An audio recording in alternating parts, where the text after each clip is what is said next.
नमस्कार, आप देख रहे हैं देश न्यूज। मैं हूं आपके साथ सूरज पाठक। हमारे खास कार्यक्रम डिबेट में आपका स्वागत है। डिबेट में आज हम बात करने वाले हैं कि निशाने पर घोषणा पत्र। दरअसल लोकसभा चुनाव के दूसरे चरण के मतदान से ठीक पहले प्रधानमंत्री नरेंद्र मोदी ने कांग्रेस पर दनादन हमले करने शुरू कर दिए हैं। अब नई बहस विरासत कानून को लेकर छिड़ गई है। कल मध्य प्रदेश के हरदा और सागर में आयोजित जनसभा में प्रधानमंत्री नरेंद्र मोदी ने कांग्रेस के घोषणा पत्र की ओट में खूब निशाना साधा। आज मुरैना की जनसभा में फिर पीएम मोदी ने विरासत कानून को लेकर कांग्रेस को कटघरे में खड़ा किया है। पीएम मोदी ने कहा कि इंदिरा गांधी की संपत्ति राजीव गांधी को मिले और उनकी संपत्ति और पैसा बचाने के लिए इस कानून में संशोधन किया गया था। इनहेरिटेंस कानून को राजीव गांधी ने बदलकर अपनी धन दौलत बचाई थी, लेकिन अब सत्ता में आने के लिए छटपटा रही कांग्रेस फिर से इस कानून को लाने की तैयारी में है। लोकसभा चुनाव प्रचार अब पूरे शबाब पर है। ऐसे में बीजेपी और कांग्रेस के बीच आरोपों प्रत्यारोपों का दौर तेज हो गया है।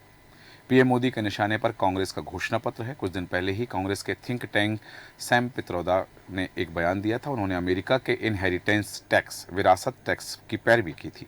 हालांकि इस बयान को कांग्रेस ने उनका निजी विचार बताया है, लेकिन इस मुद्दे पर पीएम मोदी के साथ ही अमित शाह, जेपी नड्डा सहित सभी दिग्गज कांग्रेस को निशाने पर ले रहे हैं। पीएम मोदी ने राहुल गांधी पर हमला करते हुए कहा कि शहजादे पूरे देश में बढ़ चढ़कर कह रहे हैं कि आपकी संपत्ति का एक्सरे होगा, आपकी अलमारी में क्या क्या रखा है, किसी माता बहन ने डिब्बे में क्या कुछ बचा के रखा है, एक्सरे करके खोजा जाएगा। स्त्री धन और मंगलसूत्र पवित्र होता है, उसे कोई छूता नहीं है। कांग्रेस उसे जब्त करके वोट बैंक मजबूत करने के लिए उसे बांटने की घोषणा कर रही है। ये एक्सरे करके आपको लूटने की योजना बनाई जा रही है। कांग्रेस के शहजादे को मोदी के लिए भला बुरा कहने में मजा आता है। सोशल मीडिया पर और टीवी पर लोग चिंता जताते हैं कि ऐसी भाषा पीएम के लिए बोलना ठीक नहीं है। पीएम मोदी ने कहा कि आपको पता है कि वे नामदार हैं और हम तो कामदार हैं।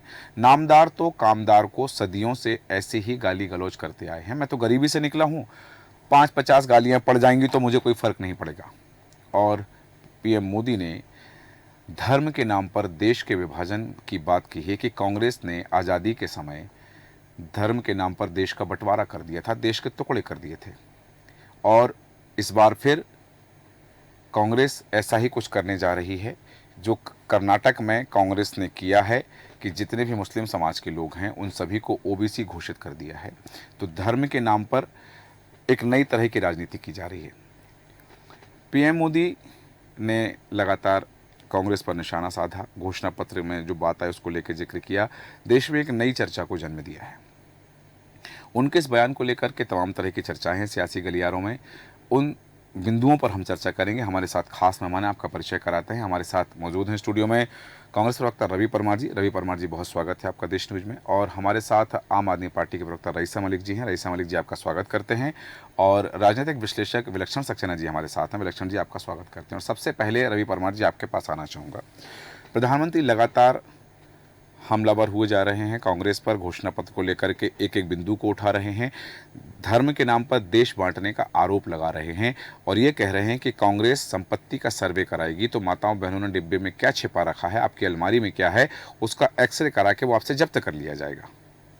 देखिए, इस बात को ये समझना पड़ेगा कि पहले तो इसमें कितनी सच्चाई है, क्योंकि प्रधानमंत्री जो बोलते आ रहे हैं आज तक, उन्होंने हमेशा झूठ परोसा है जनता के सामने और जनता ये सारी चीजें जानती है। और पूरी तरह से ये बात मैं आपकी बात पे कहना चाहूंगा कि जिस तरह से प्रधानमंत्री जी कह रहे हैं कि नहीं, राहुल गांधी जी मुझे गाली देते हैं या कांग्रेस के नेता गाली देते हैं, तो ये भावनात्मक होके ये वोट मांगना चाह रहे हैं। इनके पास कोई मुद्दे नहीं है, क्योंकि इनने अभी 10 सालों में लगातार आपने देखा महंगाई बढ़ी, बेरोजगारी बढ़ी। और जिस तरह से बात कर रहे हैं एक्सरे की, तो कांग्रेस ने अभी कोई ऐसी बात कही नहीं है ऑफिशियली। किसी का पर्सनल विचार हो सकता है, लेकिन अभी तक कोई कांग्रेस के नेता ने इसको पार्टी की गाइडलाइन या पार्टी की तरफ से ये बात नहीं रखी गई, ना ही कांग्रेस के न्याय पत्र में है। और माननीय प्रधानमंत्री जी हमेशा हर मंच से वो कहते आ रहे हैं कि कांग्रेस ने तुष्टीकरण के लिए अपना न्याय पत्र बनाया है अपना जो।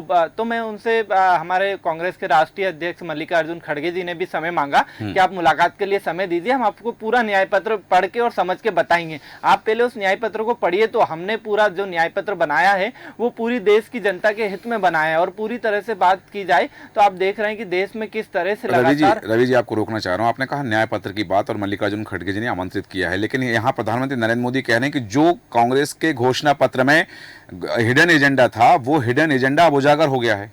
नहीं, देखिए कोई हिडन एजेंडा है ही नहीं, जो है सबके सामने और पूरा न्याय पत्र सभी लोगों के सामने है पूरी तरह से। और न्याय पत्र में जो जो बातें कही गई है वो पूरी तरह से हम वादा करते हैं कि अगर कांग्रेस की सरकार बनती है तो निश्चित तौर पर। और जिस तरह से भारतीय जनता पार्टी के नेता वो कुछ किसी ने वैचारिक अपना पर्सनल विचार रखा है सामने किसी व्यक्ति ने, तो उसके ऊपर इतना पेट दर्द क्यों हो रहा है भारतीय जनता पार्टी के नेताओं को। राष्ट्रीय अध्यक्ष से लेकर प्रधानमंत्री, गृह मंत्री, सब लोग उस बयान पर लेकर सारी चीज करने को तैयार है। तो मैं कहना चाहता हूं कि जिस तरह से बात सामने आ रही है तो भारतीय जनता पार्टी का इतना पेट दर्द होना मतलब भारतीय जनता पार्टी की पूरी तरह से उन्हें हार मान चुके हैं। उनको लग रहा है कि देश में कांग्रेस का राज वापस आने वाला है और कांग्रेस जनता के लिए, जनता के हित में न्याय पत्र बनाया है और निश्चित तौर पर जनता कांग्रेस को चुनेगी। और कांग्रेस पूरी तरह से जनता के साथ में है और जनता के हितों के लिए हमेशा लड़ाई लड़ती आई है।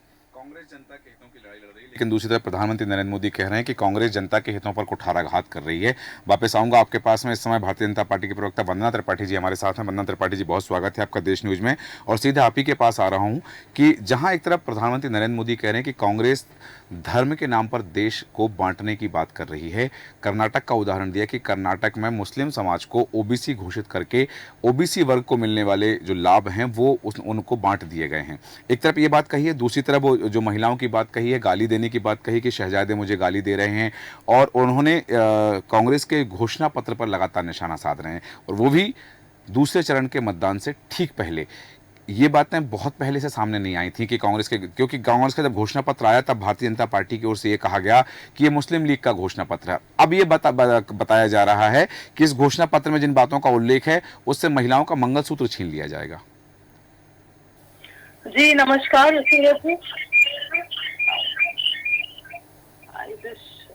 मेरी वॉइस रिकॉर्ड है।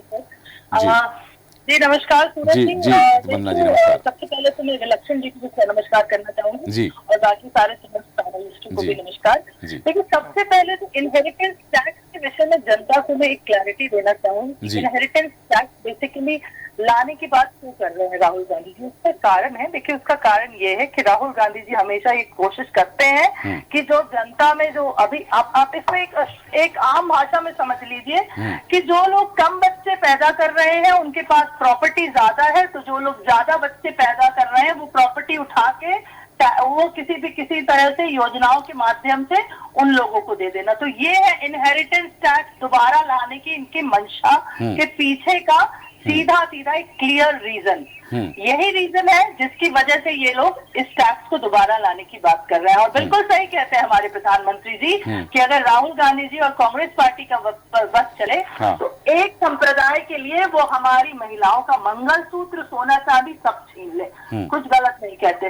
रही बात अगर वो शहजादे उन्हें गालियां दे रहे तो क्या गलत बोलते? आपने देखा है हमारे प्रधानमंत्री है, हर व्यक्ति को ये बात याद रखना चाहिए बात करने से पहले, किसी भी विषय को रखने से पहले, कि जिस व्यक्ति की बात हो रही है माननीय यशस्वी प्रधानमंत्री मोदी जी, वो भारत के वर्तमान में प्रधानमंत्री है और सारा विश्व सुनता है जब इस तरह की टीका टिप्पणी और छीटाकशी राहुल गांधी जी करते हैं उनके विषय में। तो राहुल गांधी जी को ये बात समझनी चाहिए और सारे कांग्रेस के नेताओं को ये समझनी चाहिए, अन्य दलों को भी समझना चाहिए कि हमें अपनी राजनीति के स्तर को इतना विहीन नहीं करना चाहिए कि हम भूल जाएं कि वो सिर्फ मोदी जी नहीं है, वो भारत के प्रधानमंत्री है, उस भारत के प्रधानमंत्री है जहाँ के हम नागरिक हैं। तो इतना सम्मान हम अपने प्रधान सेवक को दे सकते हैं। ये आग्रह मेरा कांग्रेस पार्टी और समस्त राजनीतिक दलों से है कि हम राजनीति के स्तर को इतना ना गिराएं कि प्रधानमंत्री जी के ऊपर छीटाकशी और टिप्पणी करने पर आ जाए।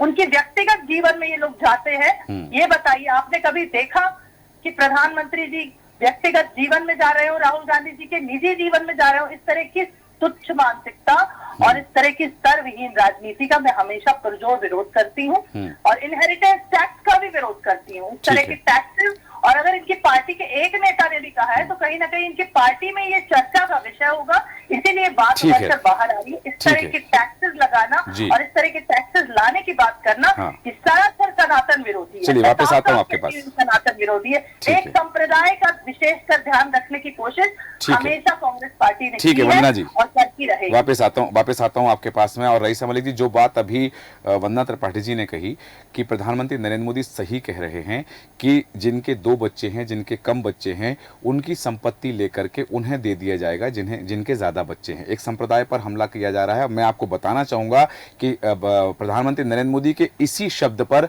चुनाव आयोग ने भी नोटिस दिया है और अभी वंदना त्रिपाठी जी ने उसी शब्द को वापस दोहराया है।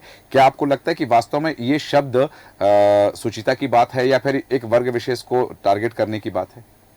ये बीजेपी की बौखलाहट है। बीजेपी को चूंकि इंटरनल जो सर्वे आया है उसमें इनकी बौखलाहट झलक रही है और इनको अपनी सत्ता हाथ से जाती हुई दिखाई दे रही है, इसलिए इस तरह की ये सब बातें कर रहे हैं। राहुल जी, अगर कांग्रेस की सरकार पिछले 70 सालों से मैं क्या कांग्रेस की सरकार नहीं थी? क्या कांग्रेस ने शासन नहीं किया जो आज इस तरह की बातें निकल कर आ रही हैं? हाँ, व्यक्ति विशेष का जो है मत हो सकता है, वो कुछ भी हो सकता है। परिवार में भी 10 लोग रहते हैं, सबके अपने अपने अलग अलग मत होते हैं, लेकिन फैसला जो होता है वो मुखिया का सर्वमान्य होता है। तो अभी इस तरह की कोई बात ना थी और ना आई है। लेकिन अगर कहा जा रहा है कि मंगलसूत्र छीन लिया जाएगा, सब कुछ छीन कर दे दिया जाएगा, बहनों के चूल्हों में हाथ डाला जाएगा, उनके आटे के डब्बे टटोले जाएंगे, तो क्या मोदी जी ने इस लायक छोड़ा है?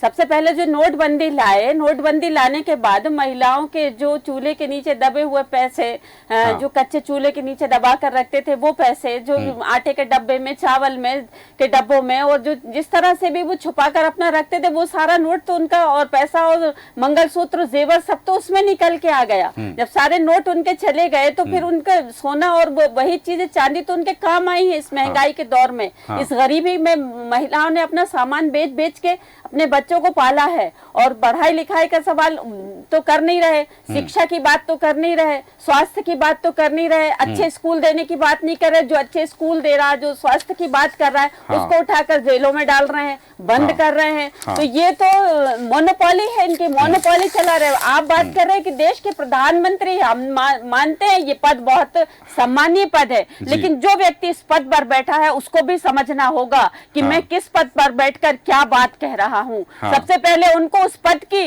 गरिमा को समझना होगा कि उस पद की गरिमा क्या है होती है। पद के किस गरिमा के अनुरूप हमको बैठकर उस पद के हिसाब से बात करना चाहिए। वो एक देश की बात करते हैं, पूरे देश को उन्नति के लिए ले जाने की बात करते हैं, और वही एक समाज को टारगेट करते हैं। तो जब तक हमारे परिवार के, हमारे हाथ की 5 उंगली स्वस्थ नहीं होंगी, सही नहीं होंगे, तो हमारा हाथ काम कैसे करेगा? कहीं ना कहीं कोई ना कोई दिक्कत तो आएगी। और जब तक पूरे समाज को एक समान नहीं देखा जाएगा, तब एक रूप नजर से नहीं देखा जाएगा, एक उससे काम नहीं लिया किया जाएगा, तो हमारा देश उन्नति कैसे करेगा? जैसे एक का दोहा है, मैं आपको बताना चाहूंगी कि मुखिया मुख सो चाहिए और खान पान को एक, और पाले पोसे सकल अंग, तुलसी सहित विवेक। तो तुलसीदास जी ने कहा है कि मतलब मुखिया ऐसा हो जो सभी को समान रूप से, सभी अंगों को, मतलब देश का, ये समाज भी उस देश का अंग है, जो जिसके लिए इस तरह की बातें की जा रही हैं। और अगर इस तरह की बातें अगर सत्य होती, तो 10-12 बच्चों की बातें की जा रही,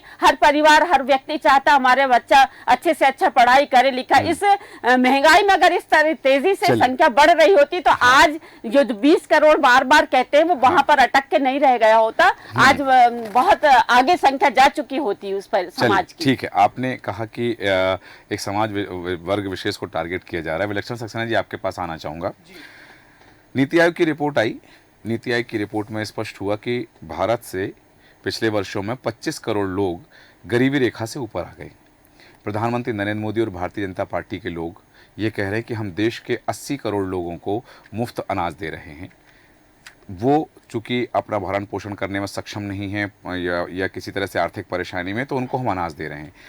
उसी बात को लेकर के राहुल गांधी ने जो बात कही कि देश में गरीबी है और कांग्रेस की सरकार आएगी तो हम एक झटके में गरीबी मिटा देंगे। हालांकि इस शब्द को लेकर के भी उनको चुनाव आयोग को नोटिस मिला है, लेकिन ये तीनों चीज़ें, नीति आयोग की रिपोर्ट, प्रधानमंत्री नरेंद्र मोदी के भाषण में कहा गया शब्द कि हम 80 करोड़ लोगों को मुफ्त अनाज दे रहे हैं, और राहुल गांधी कह रहे हैं कि हम एक झटके में गरीबी हटा देंगे।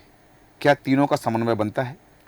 देखिए, सबसे पहले तो सूरज जी हमें ये समझना पड़ेगा कि ये वादे जुमले हैं कि क्या हैं, क्योंकि राहुल गांधी का कहना कांग्रेस की तरफ से कि हम एक झटके में पॉवर्टी खत्म कर देंगे, it's a very broad statement. और अब तो जनता ये चीज समझती है कि अगर गरीबी इतनी आसान होती जितना ये लोग बता रहे हैं तो बड़ी इजीली गरीबी का मतलब सोल्यूशन हो जाता भारतवर्ष में। और जहां तक है, एक तरीके से अगर देखा जाए तो नीति आयोग के इंडेक्स से सी मल्टी डायमेंशनल पॉवर्टी इंडेक्स पे कुछ ही दिनों पहले आपके चैनल ने बहुत अच्छी चर्चा रखी थी और उसमें हम लोगों ने डिटेल में ये चीज डिस्कस भी करी थी कि कितने लोग आज पॉवर्टी से बाहर आए हैं और उनके इंडेक्सेस का एनालिसिस किया। तो ये बात सच है, नीति आयोग जैसे स्टैटिस्टिकल बेस्ड एक ऐसे संस्थान जो ज्यादातर स्टैटिस्टिक्स को अपने पूरे आधार मानते हुए कर रहा है, तो उनकी बेसिस पे और ऊपर से आए हुए रियल टाइम डाटा जो कि एक पहले जमाने में नहीं था। मैं आपको ये चीज बताना चाहूंगा कि यही एनालिसिस सेंसस 2001 के बाद भी किए गए थे कि कितने लोग पॉवर्टी से बाहर निकले हैं over the period of time, over the period of decade,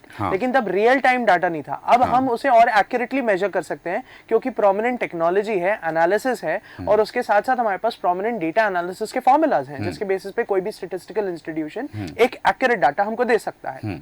बात रही जहां तक पीएम मोदी ने भाषण जो दिया है, देखिए सबसे पहली बात तो मैं यहाँ वंदना जी से एक चीज में अग्री करना चाहूंगा, वो ये है कि जिस तरह की भाषा शैली राहुल गांधी जी द्वारा यूज करी गई है और यहाँ पर एक तरीके से एक मिसमैच किया गया है जिसको अपन स्लग फेस्ट बोलते हैं, वो बिल्कुल भी एक्सेप्टेबल नहीं है, खास तौर से एक सीनियर पॉलिटिशियन लीडर के साथ में।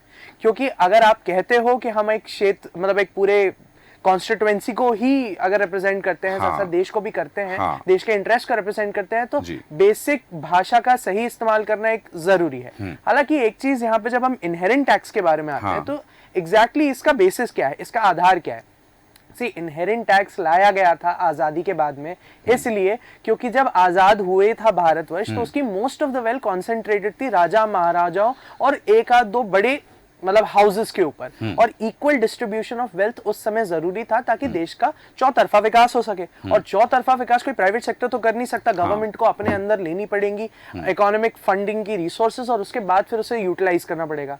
अब जहां पर ये बात आती है तो एक अलग आर्ग्यूमेंट ये भी आता है कि वेल्थ टैक्स उस पे लगता है जो आदमी एक्चुअली वेल्थफुल हो। भारत की 1% जो एक पॉपुलेशन है वो इंडिया की मैक्सिमम वेल्थ ओन करती है और जब उसे इनहेरिट करेगी तो उसे टैक्स फ्री रखना तो सरकार अपने एक बहुत बड़े इकोनॉमिक रिसोर्स को छोड़ रही है। और यही बेसिस आप यूके, यूएस, फिनलैंड, जापान और कई ऐसे इंस्टीट्यूशंस में देख सकते हैं और इवन अफ्रीकन कंट्रीज में भी यहाँ तक रहता है कि आप इन जो इनहेरिटेड वेल्थ होती है इसको सरकार अपने अधीनस्थ लेगी और उसका रीडिस्ट्रीब्यूशन करेगी ताकि इनकम इनइक्वालिटी मेंटेन होती रहे। लेकिन विलक्षण जी, यदि एक व्यक्ति जो मेहनत करके पैसा कमा रहा है और धन का संचय कर रहा है, उसके पास आवश्यकता से यदि अधिक एकत्रित हो गया, संचित हो गया है, तो सरकार उसका पैसा ले लेगी और किसी ऐसे व्यक्ति को दे देगी जिसके पास नहीं है, मतलब जो अकर्मण्य है, काम नहीं कर रहा है, बेफिजूल बैठा हुआ है और फिजूल बैठ करके केवल टाइम पास कर रहा है, उसके पास कुछ नहीं है क्योंकि उसने कमाया नहीं है, उसने मेहनत नहीं की, तो उसके पास चला जाएगा तो अकर्मण्यता बढ़ जाएगी। फिर तो ये फ्री बीज का तो ये पराकाष्ठा हो गई। यहाँ पे मैं थोड़ा सा आपसे डिसएग्री करूंगा, इसलिए करूंगा क्योंकि ये बहुत ही एलिटिस्ट आर्ग्यूमेंट है। भारत में उससे ज्यादा कहीं ज्यादा लोग ऐसे हैं जो जिंदगी भर मेहनत कर लेते हैं लेकिन अपना घर का लोन तक भी नहीं चुका पाते। तो ये एक आप दूसरी तरफ आर्ग्यूमेंट देखें कि ये इनहेरिटेशन ऑफ प्रॉपर्टी जो होता है, सी एक चीज समझे, भारत में 1985 के बाद इसे वापस अबॉलिश किया गया था ताकि उस समय इन्वेस्टमेंट किया जाए। और ऑफ कोर्स अब हमारे कांग्रेस प्रवक्ता जब मैदान में आएंगे तो उनसे भी ये चीज पूछी जाएगी कि ऐसा क्यों किया गया, कौन सी ऐसी वेल्थ थी जो राजीव गांधी बचाना चाह रहे थे, वो एक आर्गुमेंट देंगे। लेकिन हम यहाँ पर अगर आप वापस स्टेटिस्टिकली आए, इकोनॉमिकली आए, तो इन्वेस्टमेंट को वापस संचय करना, क्योंकि एक कैपिटलिस्टिक इकोनॉमी में, सेमी कैपिटलिस्ट इकोनॉमी में भी इन्वेस्टमेंट ज्यादातर धनाढ्य यानी कैपिटल होल्डर्स के पास होता है और अगर उनसे वो कैपिटल ले लिया जाएगा तो ऑफ कोर्स इन्वेस्टमेंट इकोनॉमी आगे नहीं बढ़ा सकती। और यही रीजन है कि यूएसएसआर फेल हुआ। लेकिन on the period of time जब हम इनके इनहेरिटेंस वेल्थ को देखते हैं तो ये भी देखना बहुत जरूरी होगा कि बहुत सारे लोग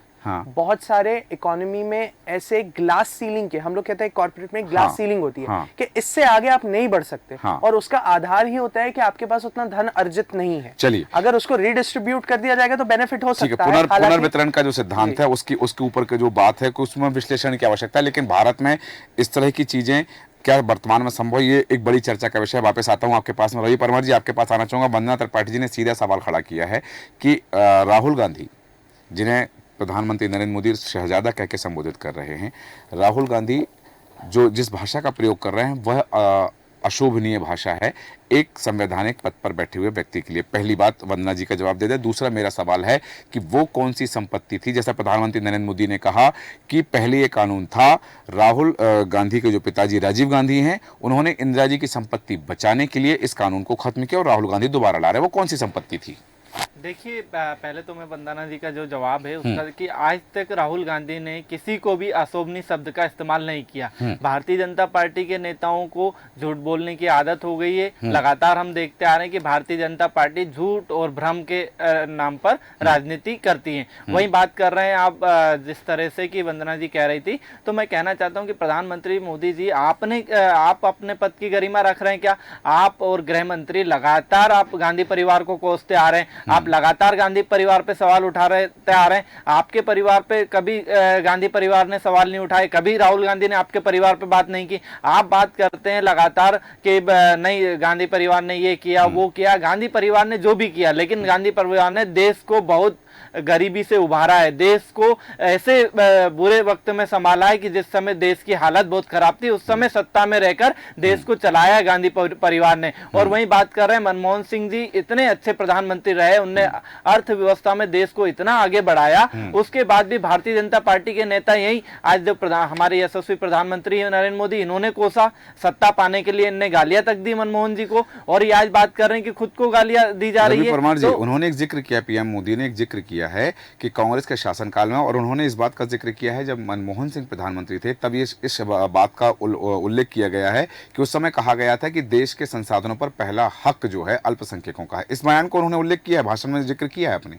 नहीं, देखिए प्रधानमंत्री जी कह रहे हैं, लेकिन आज अल्पसंख्यक देश का नागरिक नहीं है क्या? भारतीय जनता पार्टी आपके पास भारतीय जनता पार्टी के पास अल्पसंख्यक के नाम पे पेट में दर्द क्यों होना लगता है? क्योंकि भारतीय जनता पार्टी ने कभी अल्पसंख्यकों के बारे में सोचा ही नहीं, अल्पसंख्यकों के बारे में विचार नहीं किया। भारतीय जनता पार्टी को इसलिए भारतीय जनता पार्टी के हमेशा पेट में दर्द होता है क्योंकि अल्पसंख्यक देश का नागरिक है और सबको समान अधिकार मिलना चाहिए। कांग्रेस पार्टी ने ये हमेशा किया है और आगे भी करेगी। समान अधिकार जो कर्नाटक में दिया है कि सारे मुसलमानों को ओबीसी में शामिल कर लिया? नहीं, ये मैं एक संशोधन करूंगा, सारे मुसलमानों को नहीं दिया है। कुछ जातियां हैं मुस्लिम समुदाय में, वो पहले से ओबीसी वर्ग में आती हैं, जैसे कि हिंदू में भी कुछ जातियां ओबीसी में पहले से आती तो उनको शामिल करने की आवश्यकता क्यों पड़ी? उनको कानूनी रूप से जो प्रधानमंत्री नरेंद्र मोदी करेंगे, कानूनी चालाकी की है कांग्रेस ने? नहीं, कोई कानूनी चालाकी नहीं की। आप प्रधानमंत्री हो, आपके हाथ में सत्ता है, आप कार्रवाई कर सकते हो। अगर ऐसी कोई स्टेट गड़बड़ी करता है तो बिल्कुल सरकार कार्रवाई कर सकती है। वापस आता हूं वंदना जी, आप कुछ कहना चाह रहे हैं, अपनी बात रखें। और जो पहला एक सवाल भी मेरा है, जैसा कि रवि परमार जी ने कहा कि भारतीय जनता पार्टी अल्पसंख्यकों को देश का नागरिक नहीं मानती। देखिए, सबसे पहले तो मैं विलक्षण जी की बातों से ताल्लुक रखती हूँ। उन्होंने जो भी बातें कही, इकोनॉमी को जिस तरह से एक्सप्लेन किया, जो यूरोपियन कंट्रीज हैं, यूएसएसआर हैं, वहाँ के कंपैरिजन में इंडिया को हम कंपेयर करेंगे तो सिचुएशंस आर वेरी डिफरेंट। दूसरी चीज ये कि अगर हम भारतीय जनता पार्टी के परिप्रेक्ष्य में प्रधानमंत्री मोदी जी की जब बात करते हैं, तो अगर ये कहते हैं कि अल्पसंख्यक समुदाय के ये रक्षक है, तो बताइए कि अल्पसंख्यक समुदाय ने एक टैग लाइन दी है कि न दूरी है न घाई है, मोदी हमारा भाई है। मोदी जी को वोट डालने के लिए अपील करते हैं अल्पसंख्यक वर्ग के लोग कि जब वो ये कह रहे हैं कि न दूरी है न घाई है, मोदी हमारा भाई है, जब वो नहीं मानते कि मोदी जी कुछ अलग है, मोदी जी उनके विकास के कार्य कर रहे होंगे, तभी मोदी जी के लिए इतना अच्छा टैगलाइन लेके आए हैं वो लोग। आप ये बताइए कि इतने सालों तक कांग्रेस की सरकार थी, अल्पसंख्यक समुदाय की अगर इतनी चिंता थी तो इन लोगों ने ट्रिपल तलाक जैसे इतने गलत जो ये कानून था उसको क्यों नहीं हटाया? फीमेल्स के लिए इससे गंदा कानून कोई हो नहीं सकता। और ट्रिपल तलाक को किसने हटाया? माननीय यशस्वी प्रधानमंत्री मोदी जी की सरकार ने हटाया। उसके अलावा आप जितनी योजनाओं की बात करेंगे, चाहे वो लाडली लक्ष्मी हो, लाडली बहना हो, चाहे वो केंद्र सरकार की उज्ज्वला योजना हो, मुद्रा योजना हो, या फिर जो सुकन्या समृद्धि योजना हो, हर प्रकार की जितनी भी योजनाएं चल रही हैं, क्या उसमें ये कंडीशंस अप्लाइड है कि ये अल्पसंख्यक वर्ग को नहीं मिलेगी या मुसलमानों को नहीं मिलेगी? सबका साथ, सबका विकास, सबका विश्वास के साथ हमारे माननीय प्रधानमंत्री मोदी जी आगे बढ़ रहे हैं। जब हमने यूसीसी भी अप्लाई किया तो यही बोला कि इससे किसी की नागरिकता नहीं जाएगी, इससे जो लोग दूसरे देशों से आए उन्हें नागरिकता मिलेगी। तो मोदी जी जब पूरे सबको एक साथ लेकर भारत की बात कर रहे हैं, 2037 में विश्व की तीसरे नंबर वंदना जी, रईसा मलिक जी ने सवाल खड़ा किया है, एक सवाल उन्होंने खड़ा किया है और उन्होंने स्पष्ट उन्होंने जानना चाहा है कि यदि जी नहीं उन्होंने एक सवाल खड़ा किया है वंदना जी, क्यों जा रहे हैं हम? वंदना त्रिपाठी जी, वंदना त्रिपाठी जी, वंदना त्रिपाठी जी, ऐसी नीति है वंदना जी, वंदना जी, ठीक है वंदना जी, आपकी बात हो गई है, लेकिन अब मेरा सवाल जो रईसा मलिक जी ने सवाल किया है, जो रईसा मलिक जी का सवाल उसका जवाब दे दीजिएगा। वंदना त्रिपाठी जी, आपकी बात हो गई है, आपकी बात हो गई है। वंदना त्रिपाठी जी, वंदना त्रिपाठी जी, आप तक मेरी आवाज नहीं आ रही है? वो तो मणिपुर में देखा जा रहा है, मणिपुर में किस तरह से महिलाओं के साथ अभद्रता की गई, पूरे देश देख रहा है। ये तो आप मणिपुर को भूल जाते हैं, मणिपुर देश में है, मणिपुर आज भारत में है ना, मणिपुर कोई अलग तो नहीं है, मणिपुर भारत में है। आपने मणिपुर पे चर्चा नहीं करी, मणिपुर पे प्रधानमंत्री क्यों नहीं गए, मणिपुर में गृह मंत्री क्यों नहीं गए, मणिपुर के बारे में आज क्यों बातें नहीं की जाती? जिस तरह से महिलाओं के साथ अभद्रता की गई थी मणिपुर में, वो पूरे देश ने किया। क्या मणिपुर की जनता देश की नागरिक नहीं थी क्या? आप बात करते थे जाति और धर्म में बांटने के लिए, आपके हर एजेंडे और उसमें स्पष्ट होता है कि आप देश को जाति और धर्म के नाम पर बांटना चाहते हैं, लेकिन आपके मंसूबे कभी पूरे नहीं होंगे। जिस तरह से देश की जनता और मतदाता सारी चीज देख रहा है और इसका जवाब आपको 2024 में मिलेगा। जिस तरह से आपकी भारतीय जनता पार्टी के नेताओं की बौखलाहट दिखाई दे रही है, स्पष्ट हो चुका है कि भारतीय जनता पार्टी को जनता ने नकार दिया, क्योंकि भारतीय जनता पार्टी यही भारतीय जनता पार्टी है जो 2014 के पहले। ठीक है वंदना जी, और मेहमान हमारे साथ, विलक्षण जी आपके के पास आ रहा हूँ। वंदना जी और मेहमान, रवि परमार जी वापस आऊंगा आपके पास, रवि परमार जी आपके पास वापस आऊंगा। वंदना जी और भी मेहमान है, मैंने पहले भी आग्रह किया, हालांकि अब चूंकि समय हो गया, वो रईसा मलिक जी ने एक प्रश्न किया था, उसका उत्तर बाद में लूंगा आपसे। विलक्षण जी आप कुछ कह रहे थे, अपनी बात रखिएगा।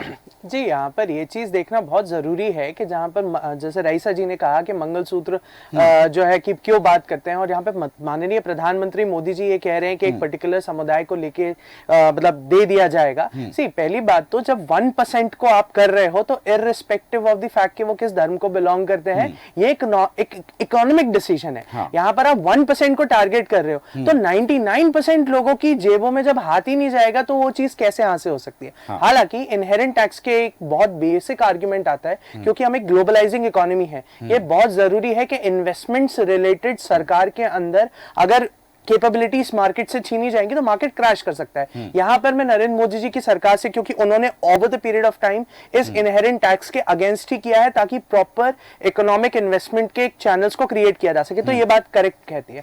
जहां तक हमारे कांग्रेस मित्र की बात कहती है कि जैसे हम मणिपुर के बारे में डिस्कस करते हैं या अदर चीजों के बारे में डिस्कस करते हैं, एक दिस पॉइंट ऑफ टाइम ये देखना ज्यादा जरूरी है कि कौन बेटर विजन लेके मार्केट में आया है, मैदान में आया है। क्योंकि अगर हम at this point of time ये कहते हैं, क्योंकि सब बांट रहे हैं रियायतें, सब दे रहे हैं आपको रेवड़ियां, अगर एक तरीके से कहा जाए तो सभी रेवड़ियां दे रहे हैं, सबके लिए हर वोटर सेक्शन इंपॉर्टेंट है, लेकिन over the period of time अगर आप किसी की जिंदगी को सही सवार नहीं सकते, जब हम कर्नाटका में ओबीसी के बारे में बात करते हैं मुसलमानों की, लेकिन over the same period of time Bangalore को पानी की पूर्ति से नहीं बचा सकते, तो फिर ऐसी सरकारों का मतलब क्या है? Over the period of time Modi ji ने तो एटलीस्ट एक टारगेट दिया और उसको अचीव करके दिखा पाए हैं, लेकिन कांग्रेस की सरकारें कैसे स्टैंड कर पाएंगे? ठीक है, मैं इत्तेफाक रखता हूं। महंगाई लगातार बढ़ रही है, बेरोजगारी लगातार बढ़ रही है, गैस सिलेंडर के दाम लगातार बढ़े हैं, पेट्रोल डीजल के नहीं, लेकिन रवि परमार जी यहाँ एक सवाल ये आया, जैसे विलक्षण जी ने कहा कि आप अपने न्याय पत्र में, ठीक है रईसा जी आपके पास आ रहा हूँ, रईसा मलिक जी वापस आ रहा हूँ आपके पास। प्रधानमंत्री हैं, प्रधानमंत्री की तरह बात करिए। मैं वन बाय वन मैं देता हूँ। देखिए थोड़ा समय की सीमा का ध्यान रखते हुए कम शब्दों में बात रख दीजिए। बहुत कम शब्दों में, पहली बात, ना मोदी जी ने एयरलाइंस बेची ना रेलवे बेची, प्राइवेटाइजेशन इंपॉर्टेंट सेक्टर का, उसमें इन्वेस्टमेंट बढ़ाया है। एक पीपीपी पब्लिक प्राइवेट पार्टनरशिप होती है जो हर सेक्टर में मौजूद करी जाती है, और एयर इंडिया से अगर आप कहा जाए तो बेहतर ही है कि सरकार ने उसे बेच दिया, क्योंकि वो उल्टा हुआ ओल्ड एज होम के बराबर ही था एक जमाने में, जहां पर इतना ज्यादा कर्ज लेके और डेप्ट लेके वो चल रहे थे। और जहां तक रही बात रईसा मलिक जी ने जो ये चीज कही है कि ये पॉलिटिकल क्या कहते हैं जो वार्तालाप हो रहा है, स्लग फेस्ट हो रहा है, इस पे लगाम लगना चाहिए, तो ये तो हम और आप जैसे आदरणीय जन सिर्फ उम्मीद ही कर सकते हैं। नहीं, हालांकि चुनाव आयोग ने दोनों को, भारतीय जनता पार्टी को भी, कांग्रेस को भी नोटिस दे दिया है, जहां राहुल गांधी के गरीबी, एक झटके में गरीबी हटाने वाले बयान को लेकर के बात हुई है, दूसरी तरफ प्रधानमंत्री नरेंद्र मोदी के ज्यादा बच्चे वालों को संपत्ति बांटने की बात हुई। दोनों बयानों को लेकर चुनाव आयोग ने दोनों पार्टियों के राष्ट्रीय अध्यक्ष को नोटिस जारी कर दिया है और 29 अप्रैल तक जवाब भी मांगा है। वापस आता हूं आपके पास, इससे पहले वंदना जी आपके पास आऊं, रईसा मलिक जी आप कुछ कह रही थी, अपनी बात रखिएगा। और मेरा सवाल है कि जो बात आपने उठाई थी मंगलसूत्र की बात, कि मंगलसूत्र छीन लिया जाएगा, यदि ये बात है तो कांग्रेस ने अपने घोषणा पत्र में, जैसे न्याय पत्र का नाम दिया है, उसमें स्पष्ट क्यों नहीं किया है? क्योंकि प्रधानमंत्री नरेंद्र मोदी ये कह चुके हैं कि अब जो हिडन एजेंडा है कांग्रेस के घोषणा पत्र में, वो धीरे धीरे उजागर हो रहा है। देखिए, कांग्रेस ने अपने एजेंडे में तो ऐसा कुछ नहीं कहा है, लेकिन हाँ, केजरीवाल जी ने जरूर अपने सबका साथ सबका विकास करते हुए चल रहे थे, और यही डर जो था वो बीजेपी को सताया, और उन्होंने एक के बाद एक जैसे जैसे चुनाव स्टेट्स में होते गए और एक एक को उठाकर वो जेल में डालते गए, और यहाँ तक कि लोकसभा चुनाव में उठाकर सीधे सीधे उन्होंने केजरीवाल जी को ही अंदर कर दिया, क्योंकि बढ़ते हुए उनका बढ़ता हुआ कदम, लोगों में उनकी लोकप्रियता और लोगों के उनके काम को देखकर लोगों की उनकी बढ़ती हुई पसंद को वो हजम नहीं कर पाए, और वो सबको लेकर चल रहे थे। वो सबके लिए काम कर रहे थे, स्वास्थ्य से शिक्षा, गरीबी दूर करने की दे रहे थे। जानना चाहता हूं, आपने कहा कि केजरीवाल जी को जेल में अंदर इसलिए किया है, इनको भी यही करना चाहिए, जेल में अंदर इसलिए किया क्योंकि उनकी जो है वो उनका प्रचार बढ़ रहा था, उनका कद बढ़ रहा था। लेकिन ईडी ने कोर्ट में जो बातें कही, हालांकि विषय नहीं है हमारा आज की चर्चा का वो, लेकिन ईडी ने जो बातें कही है, यदि वो निष्पक्ष थे, निर्दोष थे, तो कोर्ट को संज्ञान में लेना चाहिए था, जमानत मिल जाती केजरीवाल जी को। न्यायालय व्यवस्था पर सवाल खड़े कर रही है ना। संजय जी को कितने महीने बाद जमानत मिली, ईडी नहीं तो पैर पीछे किए ना, कुछ भी साबित नहीं कर पाए, कितने महीने बाद अभी मिलेगी जमानत उनको, क्योंकि वो निर्दोष हैं। लेकिन ये चुनाव के बाद आप देखिएगा उनको मिलेगी, उनको डर है कि ये जाएंगे जगह जगह प्रचार करेंगे और हमको नुकसान होगा, इसलिए उनको डाला जेल में। और अगर पीएम साहब है तो पूरे देश के पीएम है, पूरे देश की एक एक जनता का, एक एक नागरिक के पीएम है, और बात भी उसी वजनदारी से रखें, ये बचकाने बातें न करें, जो बच्चों की तरह बातें करते हैं कि हम ये समाज आएगा मंगलसूत्र छीन लेगा। अरे किसमें दम है कि जो आम आदमी की महिलाओं का मंगलसूत्र छीन ले? ठीक है, समय की सीमा है, समय की सीमा का ध्यान रखिए। महिला वो शक्ति है, महिला वो ताकत है। समय हो चुका है। वंदना जी 10 सेकंड अपनी बात पूरी करें क्योंकि कार्यक्रम का समय हो चुका है।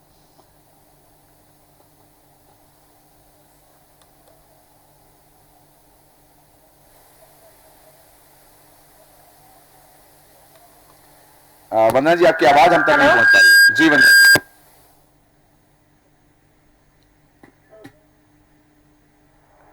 वंदना जी की खामी के कारण आपकी आवाज हम तक नहीं आ पा रही है।